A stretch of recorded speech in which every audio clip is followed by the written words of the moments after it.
one of the co-founder members of 100 Black. I am here with my 3 co-hosts, full table. First, we'll start with Noel Leader. Hotep. Then we have Michael Grays, a.k.a. Big Mike. Namaste. And we have the great, and we are fortunate to be blessed again with Father Lucas. Hotep. All right. As you guys know, this is a live program in approximately 25 minutes, 30 minutes. You guys will have an opportunity to call in. Our phone lines will be open. The number will be on the screen. So you guys give us a call. You can ask us about some of the things that we discuss or some topics we may not have discussed that you want to bring to our attention. So as customary, as we always do, we always have a historical piece from our historian, Big Mike, and we're going to talk about the 1967 Detroit Rebellion.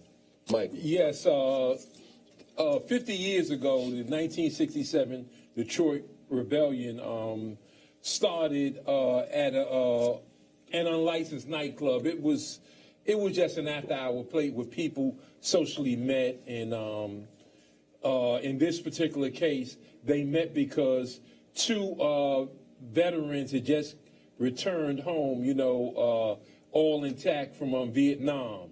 Consequently, 82 people gathered in a club, and just so you know the name of the club, because they call it all sorts of names, but it's the Community League for Civic Action.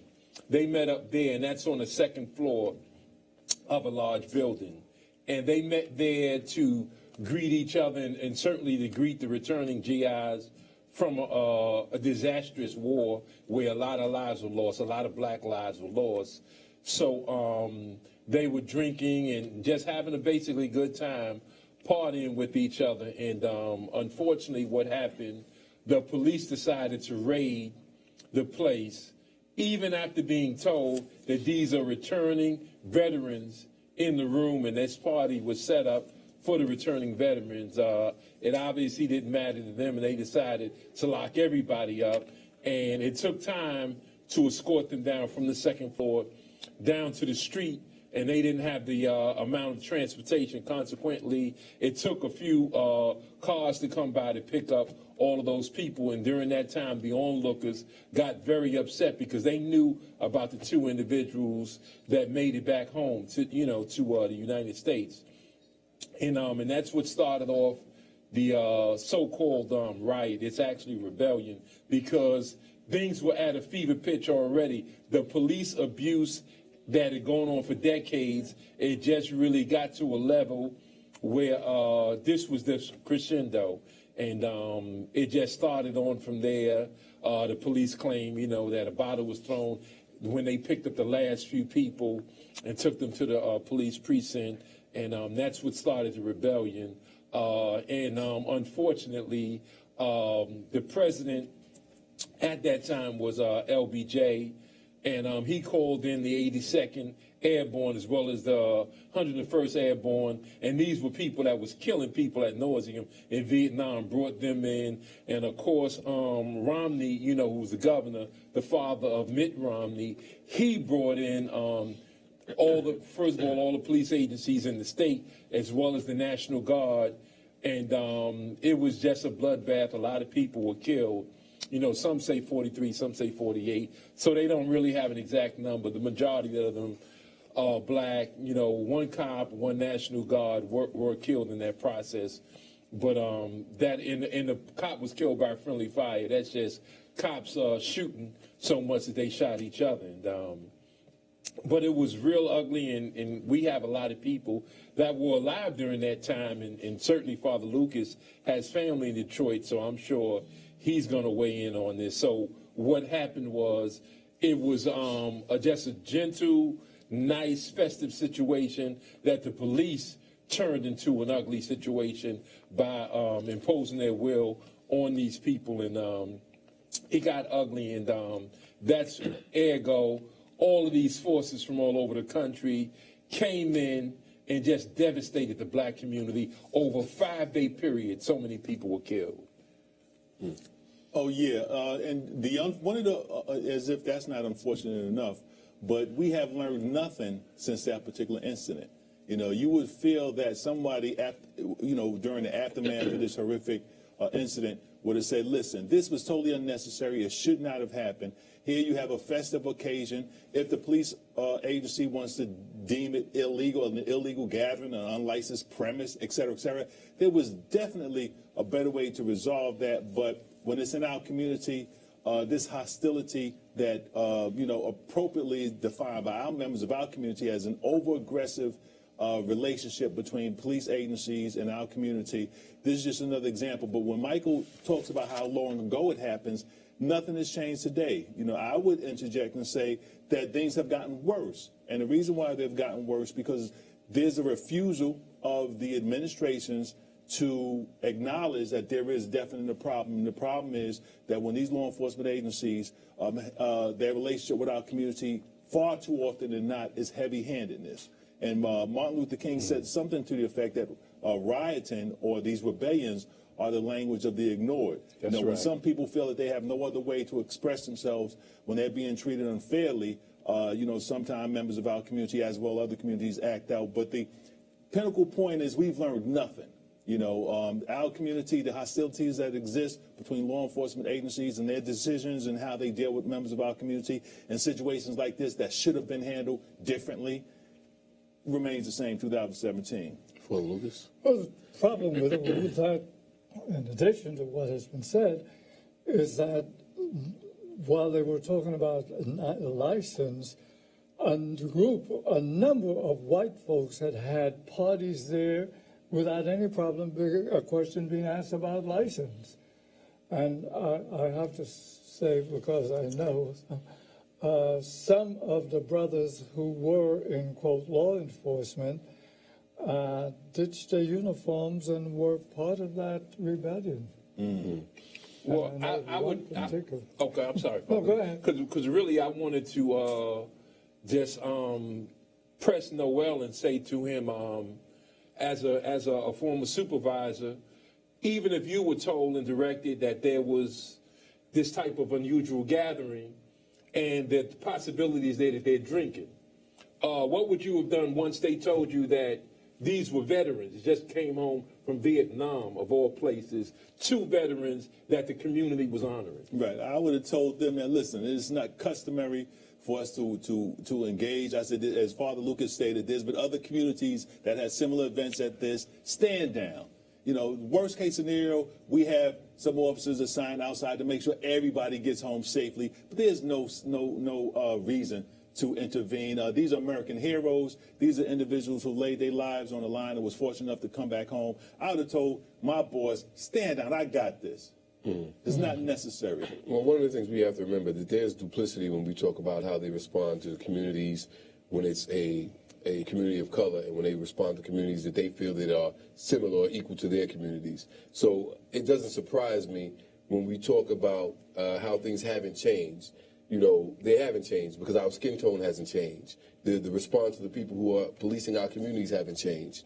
Well, one of the things we really need to remember is that Noel talked about how the police departments have not changed in how they deal with our community, nor have the elected officials that we have put in place, even the ones that have the same hue that we have, even the ones that we have elected from what we believe to be our communities to deal with these issues that are malaffecting our community, who deal with the issues when you talk about law enforcement have a heavy-handedness, have a overly aggressive response when we talk about minor issues that are in our community. So these are the things we have to look at because we continuously put these same people in place to address these issues, but their response is no different than the people who are oppressing our communities. You want to say something, Father? Yeah, because that was an interesting question Big Mike asked to Noel. And Noel's answer was perfect. The only thing is which was not broadcast is for all practical purposes, that is, Governor Romney practically nationalized all of the departments. Yes. So individual Yes. commanders like that had no power because they was being called from above.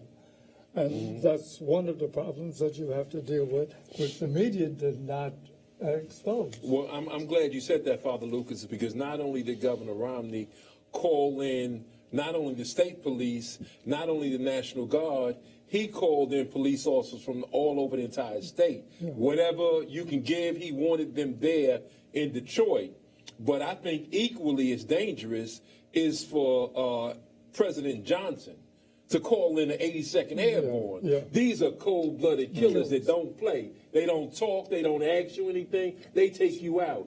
And the 101st Airborne, these are people that when they go to war, they take everything out that's moving.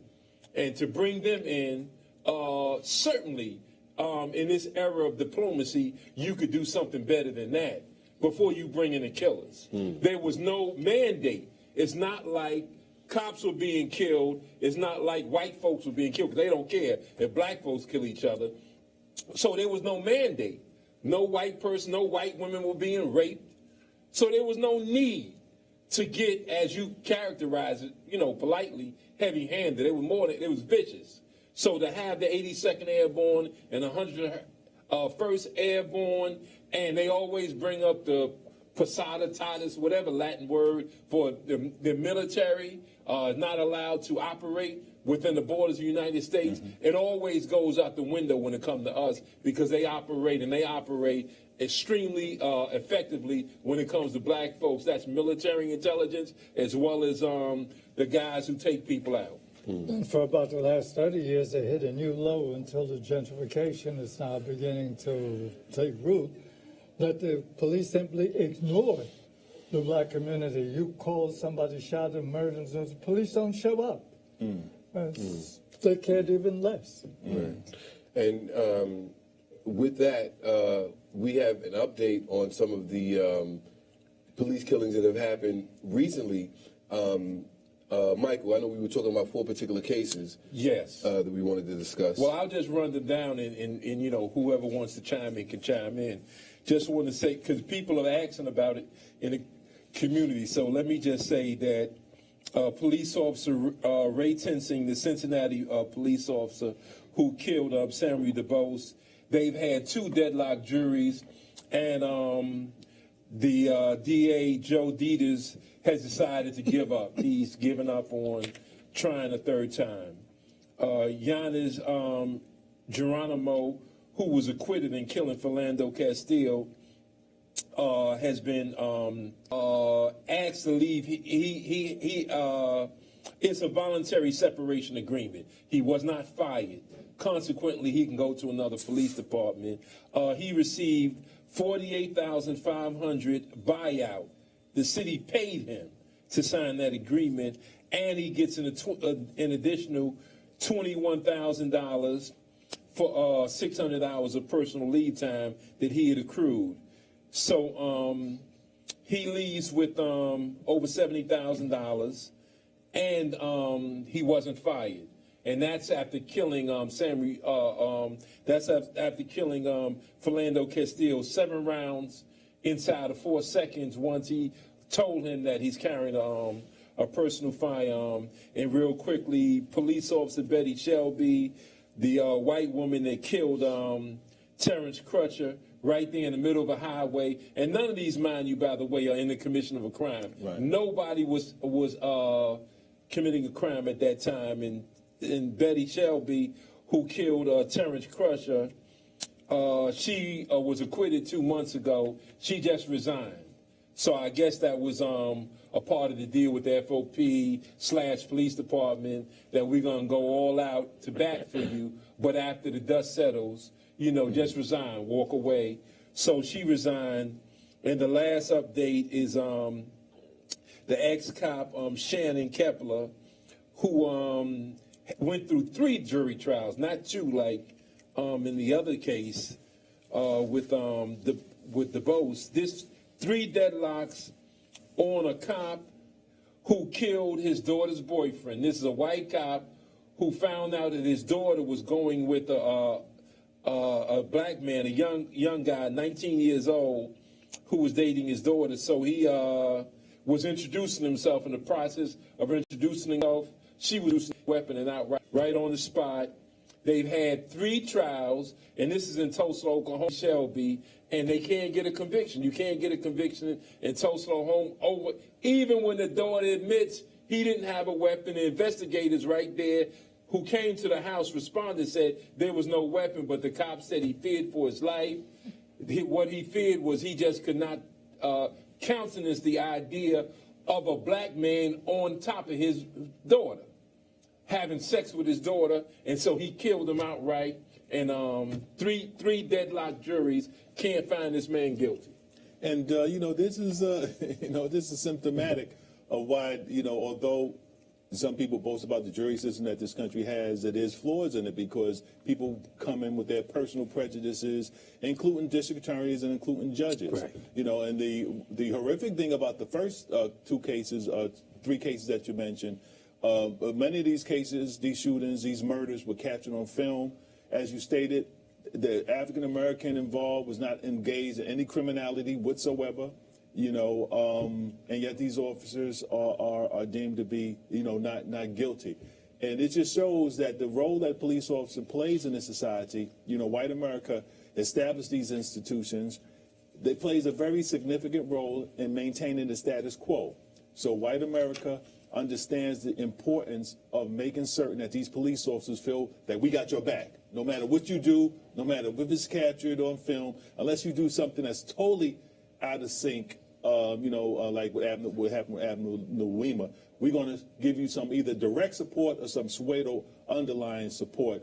But as I always say on this program, it's a call to arms for our community in terms of organizing ourselves and coming up with solutions that will, have a definite impact on our people being killed on film by these police officers, and there's no justice whatsoever. I don't care. They can say it's a part of the justice system if a jury listens to it and refuses to convict after they hear all the evidence. But it's not justice.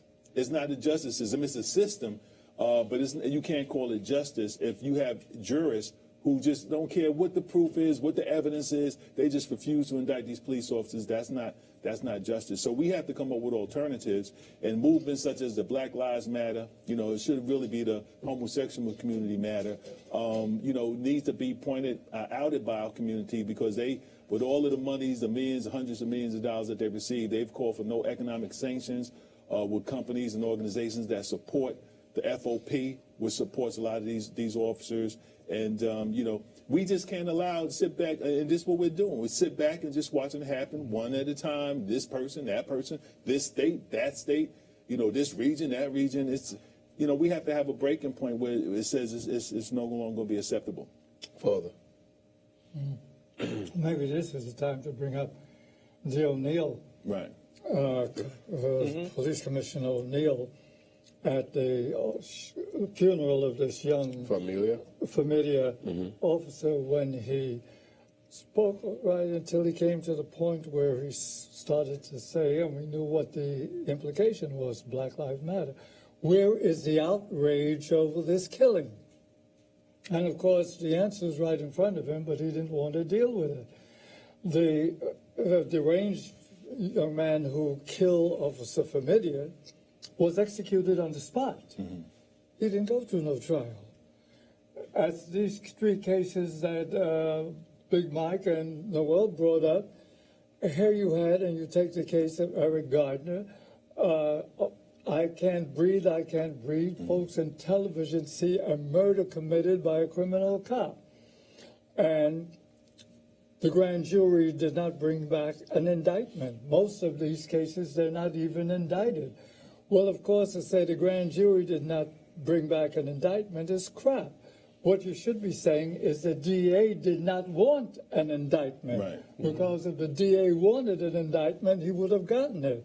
And so Johnson, is that his name? Yeah, Johnson, who got rewarded for not bringing an indictment by being not part of Congress. Mm-hmm. Yes. And that's the way the thing goes. So that's why there is outrage when white criminal cops kill unarmed innocent black folks, because they're going to get away with it. Right.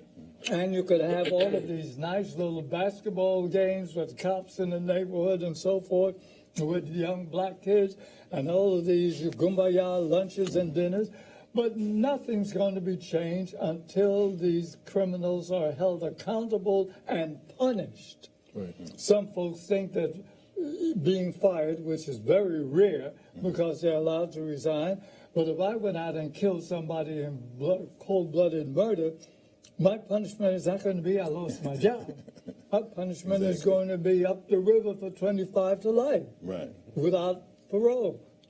You know, black thing else, because it's a whole different ballgame. Right. Understand the outrage is because people are calling for justice. Right. And people are calling for justice because of a long history of injustice when we talk about the lives being taken away from young and old and male and female people of color, black folks. So when you know, it's not just because someone died, we're upset about that someone was murdered, someone was killed. We're upset because this is continuously happening and there is no justice. There's no response by law enforcement. There's no response by the justice system. There's no response by elected officials. So that's where the outrage comes from.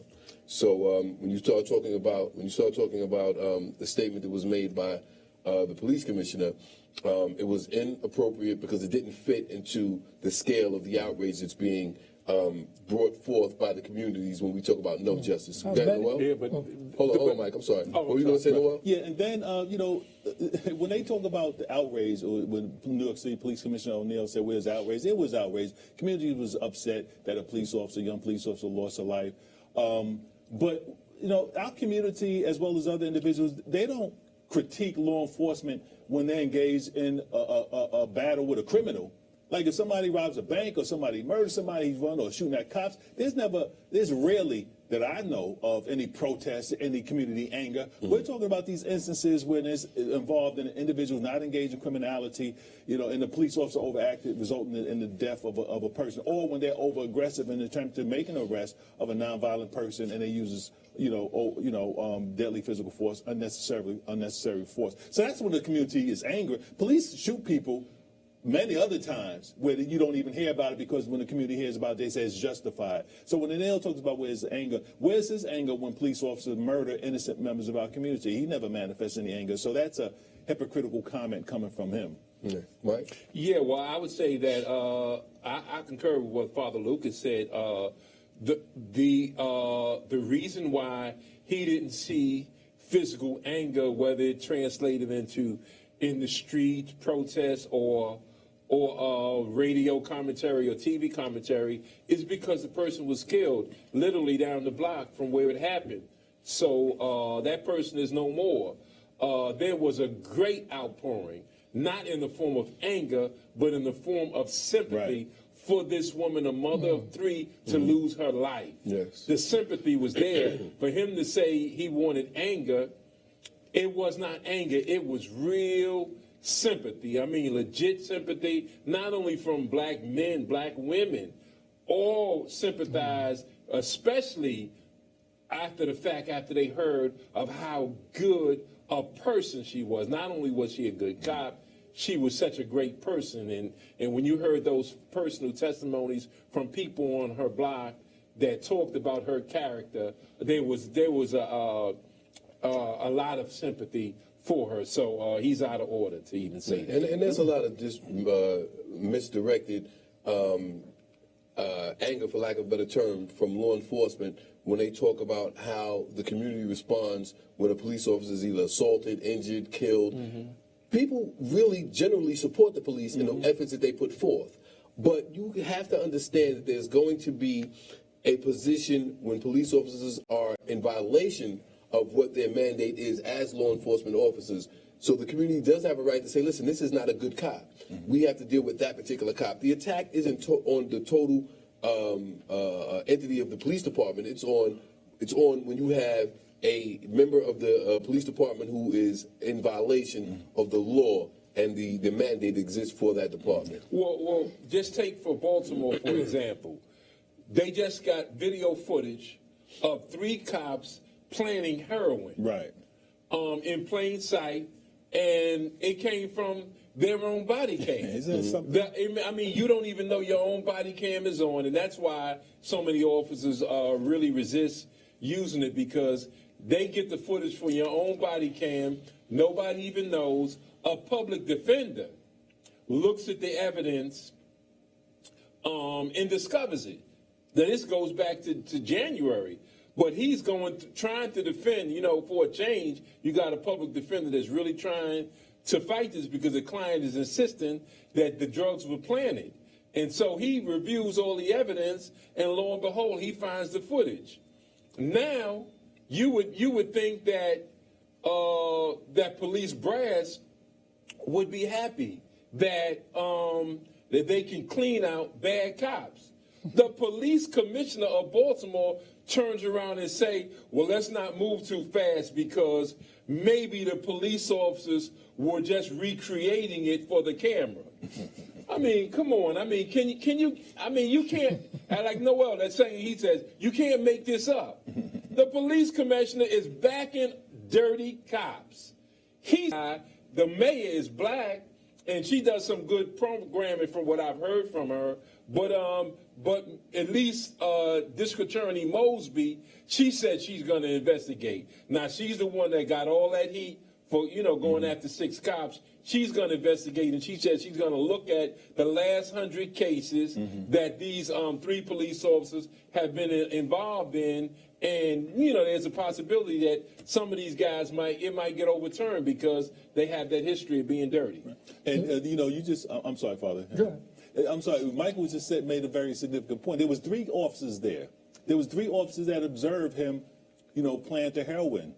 This wasn't no creation. That's not police tactics. That's not police training. Where did the police commissioner come up with that? This was an attempt to have somebody spend time in jail, based on illegal actions of a police officer. And the other 2 officers stood by and did nothing. That's why I've said the overwhelming majority of cops, and I don't like when people say, different. The overwhelming majority of police officers aren't good cops. The overwhelming majority of police officers are bad cops because when they see bad things happen, this has been my experience, right. They don't step up and stop it. So that makes you a bad cop. I'm not saying all cops would have planted heroin, but if you see somebody playing heroin, a police officer, and you don't arrest him or you don't stop him, then you're bad. You're just as bad as he is. And the blue wall of silence is real. When police officers see planted evidence, when police officers see false arrest, when police officers see police brutality, when police officers see racial discrimination, even amongst their ranks, those so-called good cops that everybody always talk about, don't stand up to the plate. So either you're guilty by commission or you're guilty by omission. So I don't want to hear the overwhelming majority. Those 2 police officers who stood by and they didn't plant the evidence, but they didn't do nothing about the officer that did are just as bad, if not more. Right. There's also the problem of accountability, not only in regard to police. Nothing happens to district attorneys who hide evidence, conceal evidence when they allegedly are presenting things to a grand jury. Nothing happens to them. You take Elizabeth Feinstein and the Central Park. Okay? She should have been arrested. That was in violation of the law. Nor again, in many of there's so few police trials, nobody looks at the judge's charge to the jury. Very often the charge says very clearly, do not convict. And you don't have to be a rocket scientist to suggest that do not convict. Just the way the charge is given, he's saying, or she's saying, do not convict. And nothing happens to these. Right. And 2 things. First of all, when Father Luke is talking about charging the jury, that's when the judge is giving an explanation of the law to the jury so they can understand how they should proceed with making their decisions based on that particular case. And they can sway the jury either way depending upon how the jury is charged. So he's 100% right about that. And when Noel talks about the accountability of the other officers, the 2 issues with that is you have to understand that when an officer is committing a crime and another officer doesn't respond or ensure that he either A, doesn't plant the drugs, or B, that he makes a notification that, yeah, this is what this guy has done, he's definitely should be held accountable as well. But one of the problems that I have is that the system is so corrupt that particular officer, and I've seen it done, and I don't know where I've seen it done, is his foot is put to the fire. He can either he may even be the one that gets terminated. He'll be the one that'll be ostracized by the other officers. He's the one that will be attacked, not just by other officers, but I'm talking about by the police department. I'm talking about by the chiefs, by the commissioner, and by the entire system of the police department. So even when you do the right thing, you can still be attacked by this corrupt system that exists. So the whole system is corrupt. It's not just that particular one officer or 2 officers that are involved, but that mindset that exists, that they are not even allowed to either tell or ensure that these people are held accountable, is problematic, and the system has to be Look at what challenged. happened to the young female officer in the case of Lavoli. Exactly. Yeah, Boria. Right. Yeah. Right. They told her they couldn't protect her. Yeah, Yeah. the police commissioner. Yeah, so I'm sorry, we got some calls on the line, and we have a couple of more topics we're going to discuss, but we're going to go to our calls. First caller, welcome to Community Cop. Where you calling from? Quick question or comment? Yes, Kareem Kareem from home. Okay, how you doing, Brother Kareem? I just want to say, we're under attack, brother, and we just got to find a solution on how to stop that. But my main thing that I want to speak about was the so-called president and how corrupt and evil he is, and how much of a wicked, evil, Nazi, traitorous devil he is.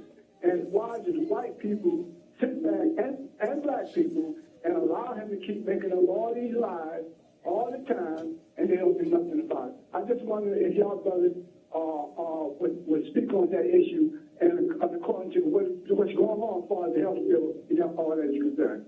Thank you. Okay, Y'all brothers keep doing a great job. All right, brother, thank you for your call. That was one of the topics we wanted to talk about. Noel, Mike? Well, I would say that from the outset, the onus is not on black people to correct his behavior. I think that we knew very well the type of behavior, the lack of character, the lack of respect for that office that Donald Trump has. I mean, we have never heard a presidential candidate talk about grabbing a woman's vagina and all the things you do, and all these other things that he's done. So consequently, the way he has lied, the way he stiffed all of these contractors, electricians, plumbers, and people that have done work for his real estate interests over the years, he's literally stiffed all of them and never gave them what they had agreed to. Consequently, we are not, even though we reflect any morality that you see in America primarily comes from us, but we are not, the onus is not on us to make him act and respect the office and act like the man he's supposed to be. That's on him. He's an embarrassment to white people. He's an embarrassment to the Republican Party, to white elected officials. He's just an embarrassment to that office because he has no regard for it. And as it relates to President of the United States, I mean, he's right in tradition of Americans in the United States since George Washington, who was out comparison to Adolf Hitler. George Washington participated in the enslavement of Africans. He was he had hundreds of enslaved Africans. Right. So when you fast forward to all the presidents, if you think about some of the comments that they made about the indigenous population in this country, how the only good Indian is a dead Indian. I think it was Truman, one of them guys said that. But some of the comments that a lot of these presidents made, you fast forward to Reagan. I mean, Reagan, during one of the most unfortunate incidents in our history, he allowed cocaine. He flooded the country with cocaine. And it was, was found out. It was, it's not even Nixon. debatable anymore. You fast forward to Jimmy Carter. Look at the King Alfred plan that was developed under his administration. Look at Clinton's. Look at Clinton's husband and some of the horrific things he did to Haiti and to the African American community, during his administration. So we've had presidents after presidents after president that has not served our community well and did some horrific thing. Trump is a liar, but I mean, if you look at the history of some of these American presidents, criminal. Well, No, Trump is not just a liar, he's a lunatic. But what is interesting, that nobody in high places or low has mentioned the RICO Act. What this clown has done has just used the office of the president as a money-making gimmick for himself and his family, and has violated every rule. The other day he was talking about companies that do business and keep their money overseas. He's going to punish them. He's got more money overseas than any of them, Right. and particularly in Russia and China. And this clown is getting by with it when anybody else, they would have started talking about the RICO Act as they made the presidency a criminal enterprise.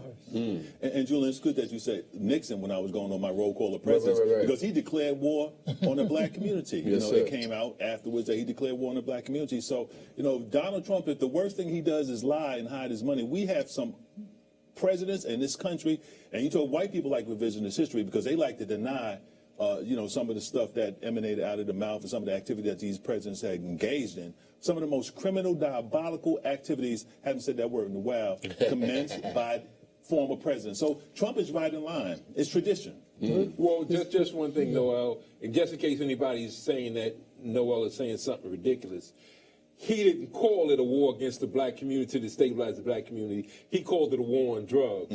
But actually, you know, Hadelman and others, as well as others, pointed out that it really was a war against black leadership, giving them the ability to destroy organizations, to go invade houses, and basically just to disrupt the entire black community. And lying is not his worst. He's just a complete loony who's crazy. And that man, when you talk crap about North Korea, for example, developing a missile that could reach one small town in the United States, how many missiles does the United States have that could reach Korea? Right. You see, and again, Korea never invaded the United States. The United States invaded Korea. Korea don't have any troops here in this country. We have troops in North Korea. So what are they supposed to do? Sit back and say, go, Massa, go? This is absolutely insanity. And then to think that clown has his finger on the button that he could start a nuclear war tomorrow? All right. Next caller. Welcome to Community Cop. Where you calling from? Quick question or comment? Yeah, a comment. Yeah, where you calling from, caller? I'm calling from Harlem. Okay, go ahead, brother.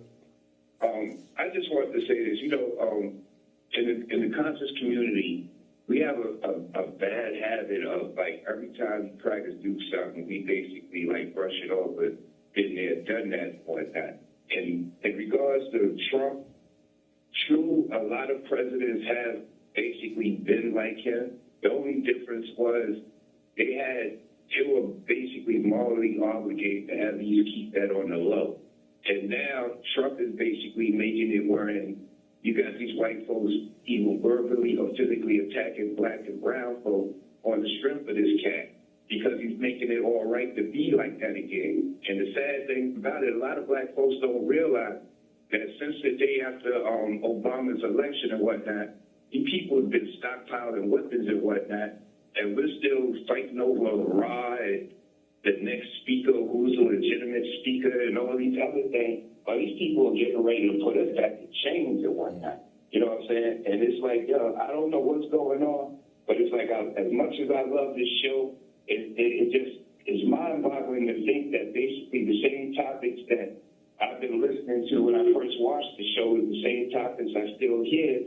These practices like constantly like forward. I mean, yo, we have appointed white supremacists in this man's cabinet. I mean, openly white nationalists or whatnot.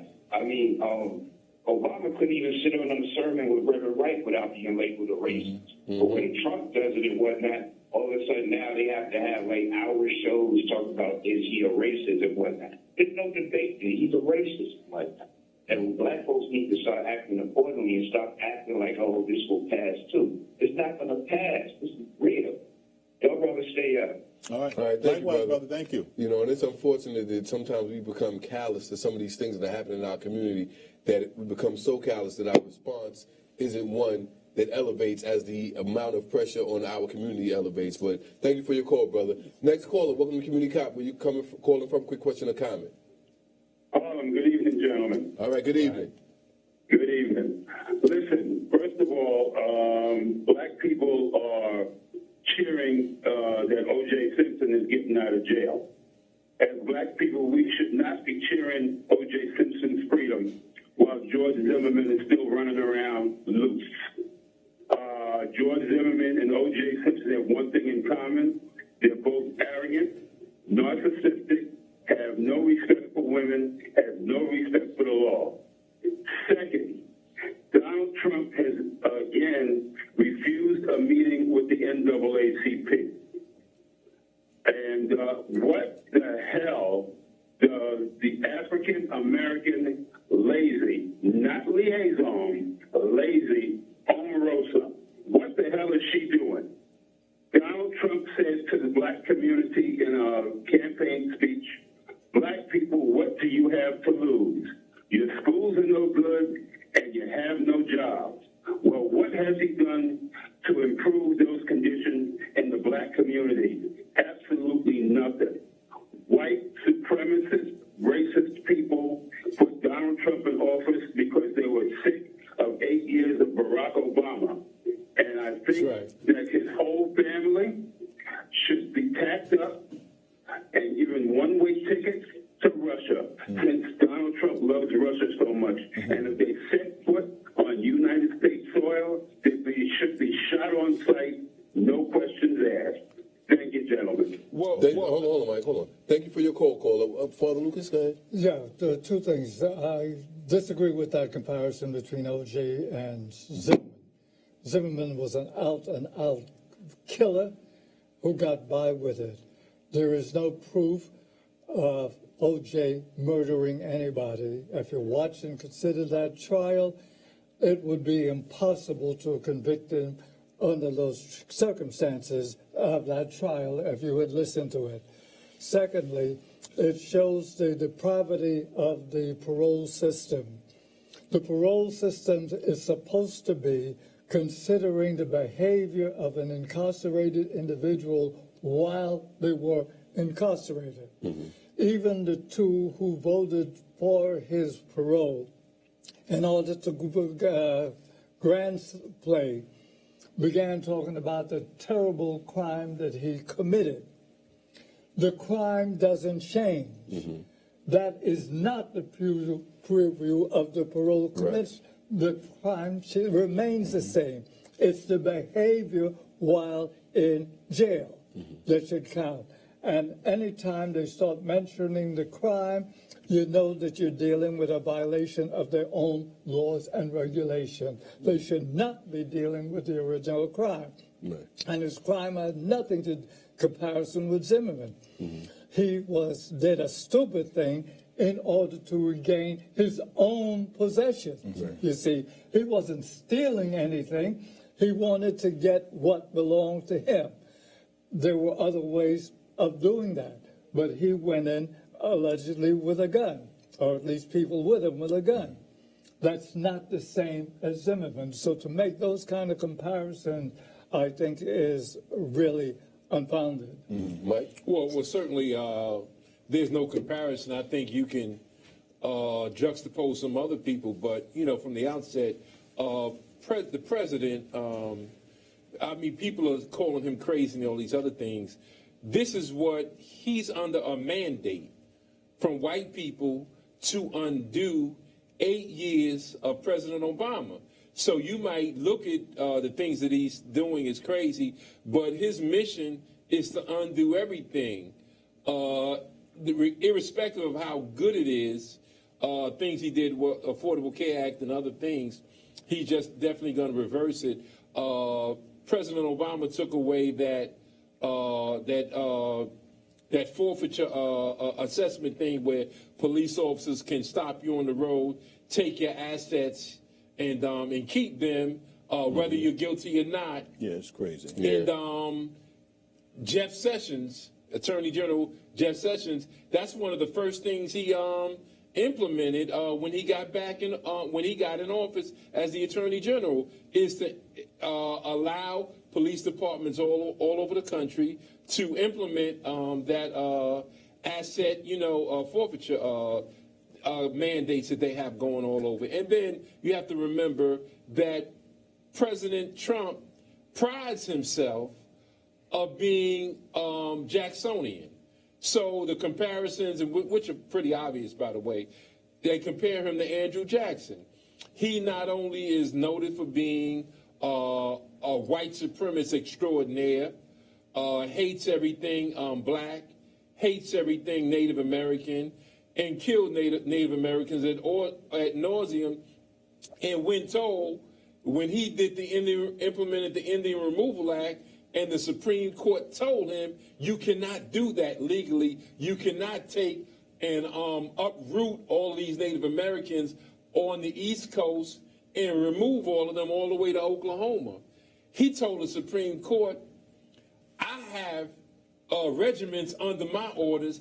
How many you have under you? They're gonna move or they're gonna die. So, you know, of course, in today's politically correct society, he could not word it the same way, but basically he prides himself, the comparisons to Andrew Jackson, as they called him Old Hickory. And you know, the same thing's going on today, as Michael said. It may not be the same language, but gentrification is happening all over the country, where members of the African American community and Latino community are being uprooted, not voluntarily, and moved out of communities that they've lived in, you know, forever. But family, real quick, because we have to go to our phone callers. Listen, a lot of people talk about Trump. White women and white America voted for Trump. All politics, as Julian always says, is local. What are we going to do about de Blasio? Here's a man that came into office talking about Tale of Two Cities. What has he done about gentrification or land grab? What has he done about homelessness? Go to any homeless shelter, see who's there. You are. Has it got lower under his administration? No, it increased. Go to any soup kitchen. Who's going to the soup kitchen? You are.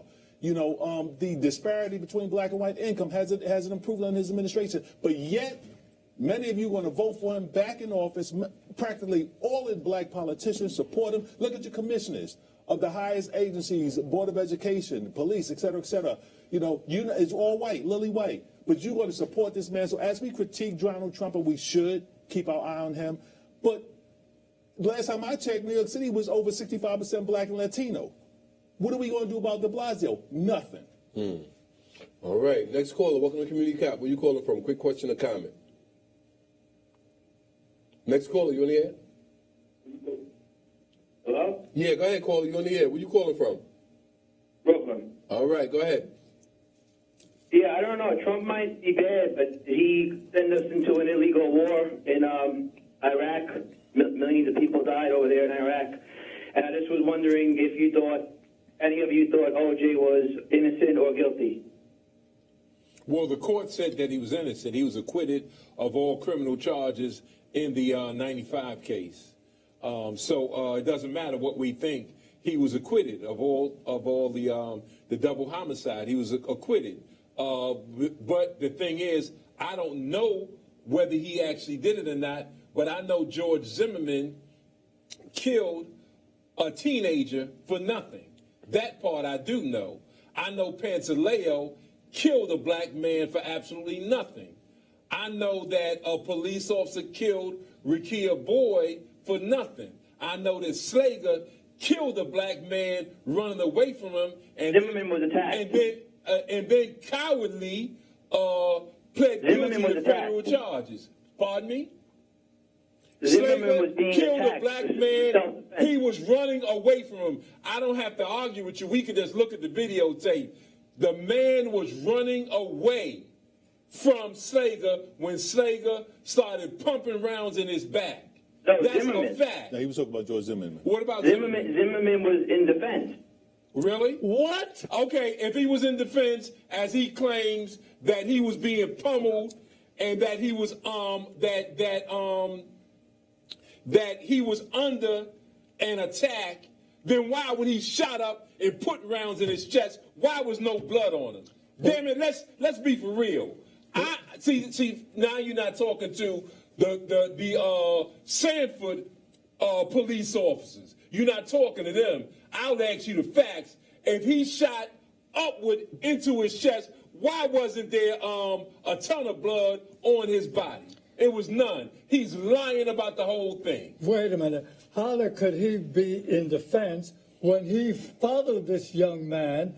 When he was talking to the police told him stand down, and he kept following this young man, and then he was in defense? You must be out of your Well, we talking about mind. Trayvon Martin. And he was talking about Zimmerman. I'm just saying, The cases because of we didn't name right. who the victim, the real victim was Trayvon Martin. And for the fact, he claimed that Trayvon was on top of him, beating him, and while he had a little consciousness left, that's when he pulled out his weapon. It's a lie. If somebody's on top of you and you shoot them in their chest, the blood is going to gush out onto you. He was lying. And then the whole premise, real quick. Here you have a young man watching football with his father, went to the store to get some candy, not engaged in the criminality, not even thinking about criminality. And then you have George Zimmerman. As you said, 911 operator, and the police told him to stand down. Right. He said, "I'm following the kid." He used the language that police use. He looked like he's on drugs, etc. So when you look at that, he looked suspicious. Can I say one last thing? Okay, go ahead. Yeah, So you might be right about Zimmerman, but why do you take the side OJ could be innocent? We don't know if Zimmerman meant to hurt. He might have been, it doesn't mean he wanted to kill someone. He should have been following him in any case. And plus, if he's 250, 260 against somebody 150 pounds, a child, in essence, and you're doing ultimate fighting, UFC, and all that other stuff, and you're going against a young child, that there was no need. He was told to stand down. He said he was suspicious. He followed them and went against a 911 operator who directed him. A car's en route. Stand down. So he went in for the kill. He's the one who has a history of being involved with white supremacist groups. He's the racist. And to avoid all the debate, the bottom line is once he was told by law enforcement officials, once he was told by the 911 operator to stay in his house, not to follow him, as the terms that they use, stand down, that was it. That should have been the end of it. He made the call that he thought someone was suspicious. That was the end of the call. So he put himself and Trayvon in that position. He caused his untimely demise. But thank you for your call. We appreciate it. Next caller, welcome Community Cop. Where you calling from? Quick question or comment. Hey, brother, this is Brother Haru calling from Harlem. Okay, go ahead, brother. Quick question or comment. Yeah, quickly, just to back up, it was this police. Our family needs to pay attention to this asset forfeiture thing that Brother Gray had mentioned, and that's because these police departments from these counties, you got more than 3,000 different counties, and you got about at least from 16,000 to an estimated 18,000 separate police agencies. Separate. And many of these counties don't know how to go after the wealthy white patrons or citizens for money, and instead they found a way to go after ordinary citizens and have managed to extract tens of millions of dollars to fund whatever they want. In Ferguson, they just went after black people to fund whatever they needed to fund. Charles Hines had a legacy of enabling, of being both an enabler and a facilitator of so-called super cops, super detectives who found ways to plant false, introduce false evidence and send dozens of innocent people to jail, etc. That's all I want to say. Thank you very much. All right. Thank you for your call. For example, nothing's happening to Sarah Skella, who retired, and it doesn't have to pay anything for the crime that he committed as a detective in New York City.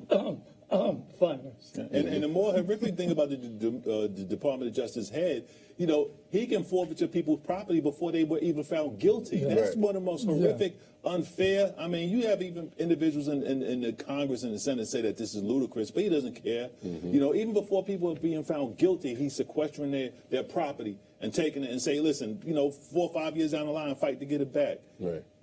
And it's unfortunate that the response from our elected officials is silent. And the majority of the people that are being affected by cases such as this are people of color. Mm-hmm. Well, we're running out of time, so we're going to go to our panel for the last statements. Okay. All right, people, we once again, we thank you for tuning in.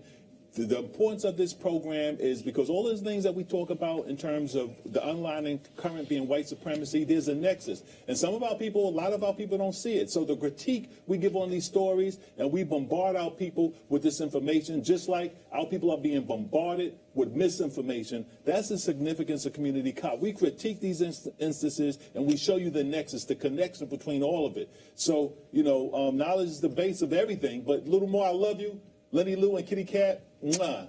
Knowledge is power, family. Mike? The Board of People of African Ancestry will be giving a program this Saturday. The vision of Dr. John Henry Clark. It'll be at Mount 212 Tompkins Avenue Mount Pisgah Baptist Church in Brooklyn at 2 o'clock. So if you're in the area, please support it. Black man, black woman, protect the black child, accept your own, and be yourself. Father. The criminal system of injustice, the criminal justice system is not going to be what brings justice here. We have to move beyond that. And unfortunately, with truth, we have to take things in our own hands. You know, and it's unfortunate that we at this time sit and we wait for someone to assist us in the plight and the struggle that we have to deal with the oppression that exists in our community. We sometimes believe in elected officials and we vote people into office hoping that they're going to do something to address some of these issues that are mal-affecting us. And I concur with Father Lucas. We have to make a change. We have to hold on to our own beliefs, our own strengths, and our own struggles and ensure that we make sure that there's a clear path for those that come behind us to deal with the issues that are mal-affecting our community. Guys, thank you for watching Community Cop. Thank you, Sheila, Nat, Veronica, Baby. Brother, I always forget the name, but the Big brother, Al. Big Al that comes out and helps us with our programming. You guys are doing, and the producing, you guys are doing a phenomenal job. We thank you. Audience, we thank you for watching. Keep watching. We'll see you next time on Community Cop. As Noel always says, peace.